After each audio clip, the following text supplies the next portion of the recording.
Sveiki gerbiamieji, viename iš savo video aš parodžiau, kad trešnes reikia genėti ir genėti pradėti reikia anksčiau.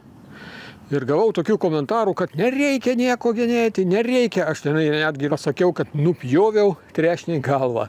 Taip, kartais tą reikia padaryti, nes jeigu jūs negenėsite laikų trešnių, tai žiūrėkit, ką jūs gausite.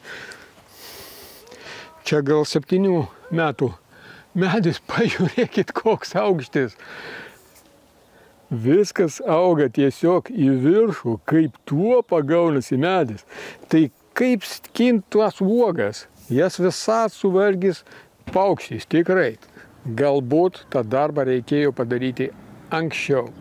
Tačiau, jeigu mes taip ir paliksim, tai kasmet po pusę metro, kartais po metrą, tai nežinau, koks tai medis užaugs. Štai tokio storio ir 10-15 metrų aukščio. Mums to tikrai nereikia. Ir šeimininkui tikrai nereikia. Šeimininkas pakvietė, sako, ką man daryti. Tai vėl padarom vieną pjūvį ir viskas. Žiūrėkit, aš norėčiau ir čia nupjauti.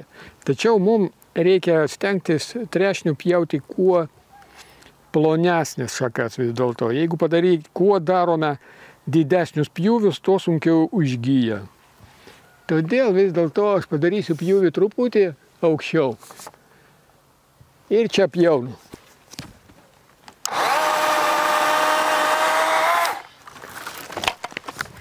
Štai kokią viršūnę pašalinau. Vienas pjūvis ir to tikrai šiam kartui užteks.